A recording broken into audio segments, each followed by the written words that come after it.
Wala nang good morning, wala nang bati-bati, wala nang intro-intro. Rekta na agad. Alauna na umaga, galing sa trabaho. Ito ride out kami mula Mahabula. Imi-meet up nga namin sa Salvia, si Bungot sa Iglesia, si Keisha. Doon siya mag-aantay sa amin. Ayan, makakasama natin pa Salmia si Bamboo Escobar, si Mr. Back to Saddle. Makikita mo naman. Takbuhan, 37. Dalahan niya, 37. Back to Saddle yan, day 1. Paano na lang kung day 2 na yan? Napalitaan niya kasing lumakas na si Bungot sa Eclis, kaya yan, dadayuhin niya sa Salmia. Susubukin niya. Kahit na galing siyang bakasyon. Ayan, dito na kami sa may papunta ng Gate Mall. Papasok na to ng Road 303. Ito paborito namin daan. Mga galing ng South, dito yan lagi na daan. Paborito nila yan. Yung first time ko nga pala nang may camera mounts na nakakabit sa akin. Kaya medyo hirap ako. Kaya hulaan nyo sa nakalagay yan, inspired by Cruise Control. Ginaya ko yan kay Cruise Control. Kaya tawagin nyo na lang akong Corpus Control. Tapos yung hangin nga, parang tayo mahangin. Medyo salubong tayo, headwind. Tapos galing pa tayo ng trabaho. Ano pa ba datay ko? Wala na akong maisip. Morning mga boss. Ang pagbabalik. The return of the comeback. Back to Saddle na naman. Day 1. Maalat yung kong ko. Pawis, sobra. Din nga napagkusundan nga namin na ibenta yung pawis niya bilang patis para pagkakitaan namin. Sa sobrang alat. Naniniwala nga tayo sa kasabihan na di ba rin ang maalat huwag nang maasim. Ayun nga, biglaan lang din ang pagsama ni Mr. Day1, kaya baka mabigla rin siya sa ruta kasi hindi namin napag-usapan yung ruta.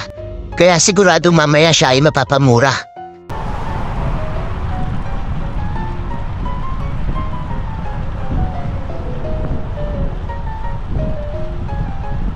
Kapalit na ako ng frame na to.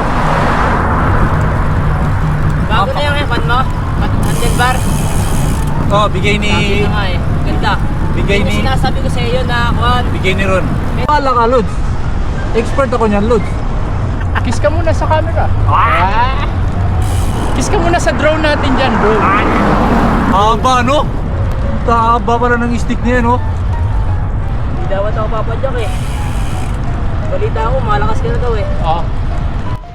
Na nga, nalumpisa na natin kasi bago yung helmet ni Keisha, kailangan bago rin magiging frame niya next month. Siya nga palang ambassador ng Temu, tsaka ng Decathlon.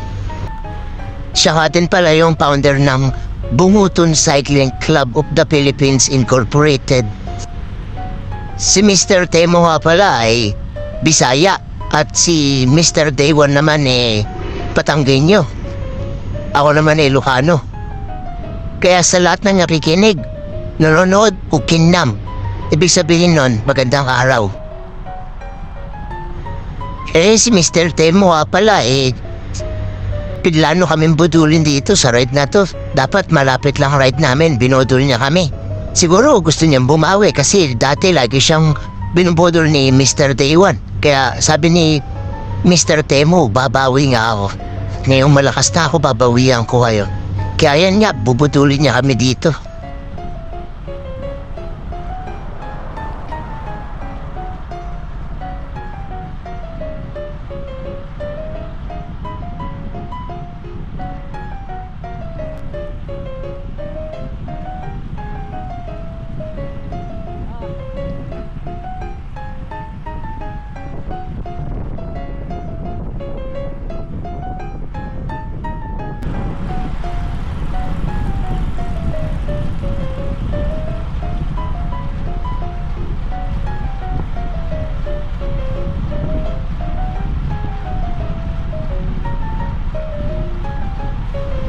Kita mo naman ang kapit ni Mr. Day1, parang lenta, parang di galing bakasyon.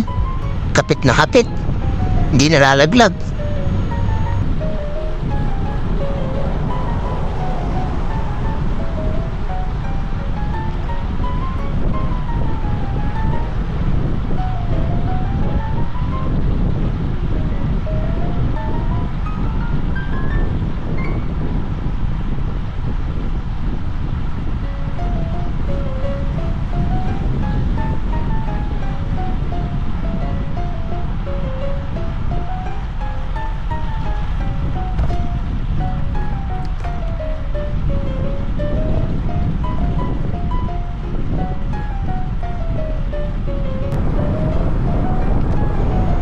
Anya, kumarga na si Mr. Temo. Galit na galit oh. Parang gusto manakit.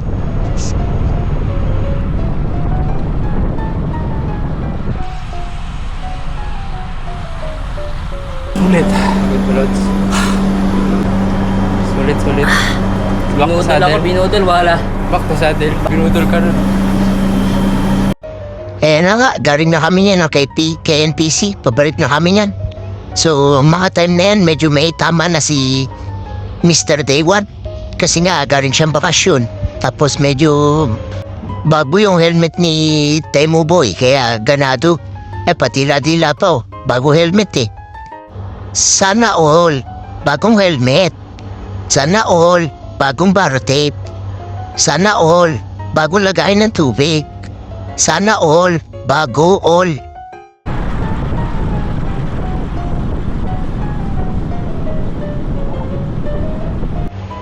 Yung mga time na yun nga ramdam na namin na may tama na si Mr. Day One. Kaya medyo nag-maintaining na lang kami. Kaya ano kaya pakiramdam ng dating nambubudol ngayon? Binutol.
Pagkabigo, talinlangan, gumugulo sa isipan. Mga pagsubok lamang yan, huwag mong itigil ang laban.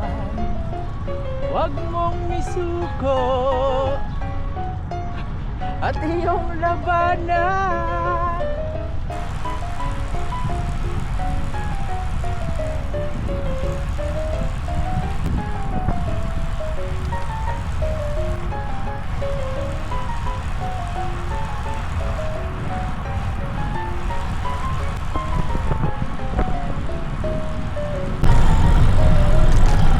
Masasaksihan nyo ang pagsakay sa bus. Masasaksihan ni Mr. Back to Saddle. Diretso na daw kami par? Diretso na kayo? Oo.